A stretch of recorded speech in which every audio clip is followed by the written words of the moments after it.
mudane xasan cali kheyre ra'iisul wasaaraha xukuumadda federaalka Soomaaliya ayaa maanta magaalada Muqdisho ee caasimadda dalka waxa uu ku shir gudoomiyay kulan looga hadlayay dhaqaalaha dalka oo ay ka soo qayb galeen xubno ka socda beesha caalamka daneeyaasha arrimaha Soomaaliya iyo deeq-bixiyaal kale. Kulankan uu shir gudoomiyay ra'iisul wasaare xasan cali kheyre ayaa inta badan waxa diiradda lagu saarayay qorshaha dawladda federaalka Soomaaliya ay ku doonayso in ay lacag shilin Soomaaliya ku soo daabacdo, iyadoona dhammaan dhinacyadii ka soo qayb galeen kulankaasi ay ka dalbadeen dawladihii Soomaaliya ugu yaaboohay lacagta ay ku soo daabacayso lacagta shilinka Soomaaliga in ay si dhaqsi ah ku bixiyaan maadaama dawladda federaalka Soomaaliya ay buuxisay shuruudihii laga doonayay si loogu daabaco lacag shilin Soomaaliya.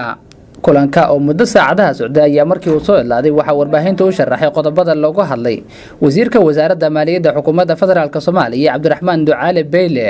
isagoona sheegay in qorshaha Soomaaliya ay ku soo daabacayso lacagta shilinka Soomaaliga uu marayo heer gabagaba. shirkan oo iskugu yeedhay ra'iisul wasaaruhu oo ay ka soo qayb galeen deeq bixiyaasha intooda badan waxa laga wada hadlayay soo saaridii lacagta cusbayd ee Soomaali shilling ayaa laga wada hadlayay sida dadka Soomaaliyeed ay ka warqabaan shuruudo fara badan baa la nagu xidhay si lacagta loo soo daayo si lacagta loo keeno oo loo soo daabaco waxa loo baahnaa shuruudo fara badan. shuruudahaas oo 12 bilood in dhaafay 18 bilood in dhaafay laga soo shaqeynayay waxa la isla gaaray in shuruudihii la soo wada bujiyay. mar haddii la soo bujiyay marka maanta waxaan u taaganahay waxa weeye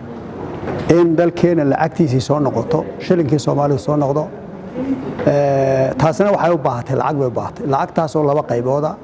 qaybi waxa weeye lacagta la soo daabacayo daabaca lafteeda ayaa lacaga oo loo baahan yahay lacagta la helo maamulkeedii iyo haday ama kor ku cadaamo hoos ku cadaamo wixii lagu maamuli lahaa iyo meelgeynteedii iyo muxuu ahaayeen amnigeedii wixii lagu maamulay kharash buu baahday. kharashka uu baahday la isku soo geeyo 40 milyan ayaa la doonayay in meel ka yimaadaan. si aad ogtihiin meeshaasi ma noqonayso meel inagu aan keeni karo dakhligeena ma gaari karo.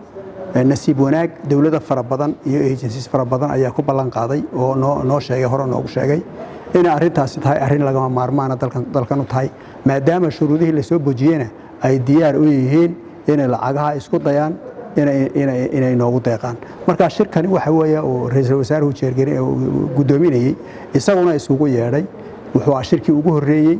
ee laga wada hadlo arrintaas. waxaan filaynaa shir kale oo ka weyn inuu kan ku xigi doono oo dabeetana lacagaha aan soo heli doono ay ku xigi doonto marka inaan company weyn helo oo lacagta